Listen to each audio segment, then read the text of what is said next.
My name is Kim. We're at the time of the season where there are backyard cookouts, graduations, weddings, and attending amusement parks with our friends and family, and there's a lot of food that going around that we cannot eat as diabetics.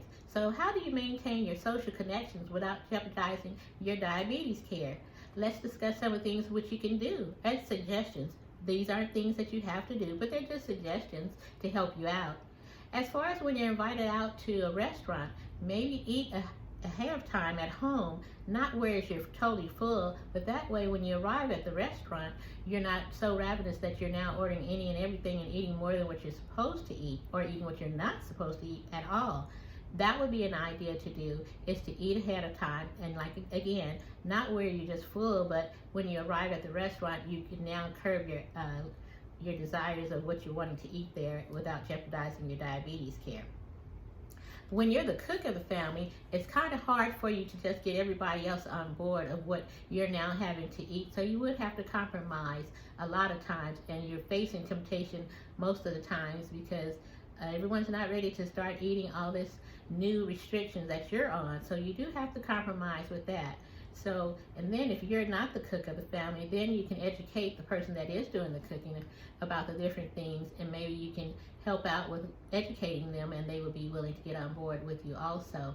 Again, it's just tough when you're having other family members that are used to a certain way and now you can't do it, so you're always tempted. So try to get with some support groups or something like that, or look on the American Diabetes Association. They have a lot of recipes and such that you can probably follow and suggest to the family, or slide in some kind of way. Today we're going to have a vegan or something like that, and again, compromise and see how that works for you also.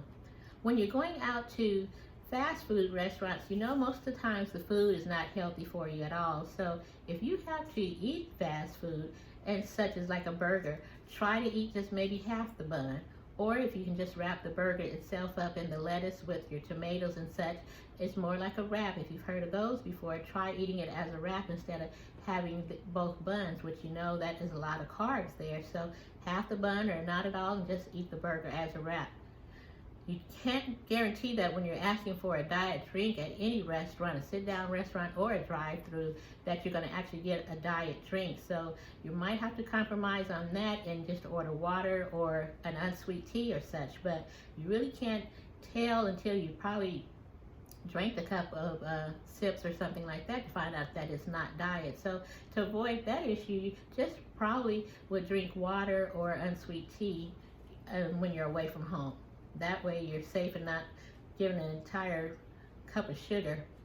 So that's one thing you'd have to probably get compromised with your outings.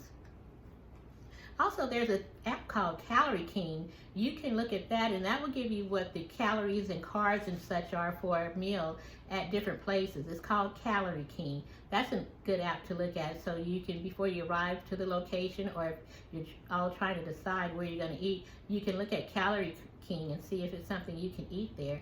That is very helpful. It gives you all the information about what that restaurant would have and what the calories and carbs are.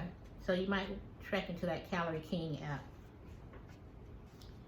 Also, when you are met with a situation where you have all these foods or something like that, and you don't care to discuss your diabetes with everyone or every time you get somewhere, you can just say, I don't eat that anymore. Or instead of saying, I cannot eat that, when you say, I do not eat that, that is making a choice of your own choice. So someone won't have to ask, well, why can't you? It's, I don't eat that anymore. And that can end that conversation. It doesn't start a whole new thing of why can't you eat it or all that. Just say, I do not eat that anymore. And someone would have to respect your choices and don't have to explain why you do not eat that anymore.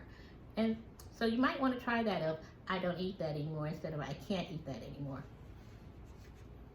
And also, if you try to, when you go to a restaurant, try to order an appetizer as your main meal. You can ask the server to just bring out the appetizer as your main course, along with everyone's meal that's served as the main course. That way you won't eat as much also. The appetizers usually are smaller portions than what an entire meal would be. So that could be an option also when you're out somewhere. Just order your appetizer as your main meal. So, and also, you can, like I said, join support groups and other folks that are networking with other folks that probably know different ideas of what to eat or recipes or such that can help you with your diet, trying to keep your sugar levels under control. So that might be a good idea also.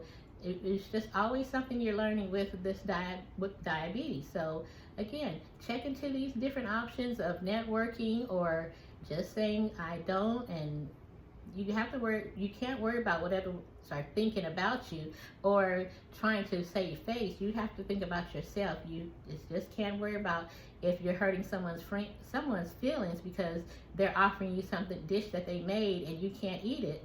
So just say I don't eat that anymore, or just explain to them. If they're your friend, they should understand.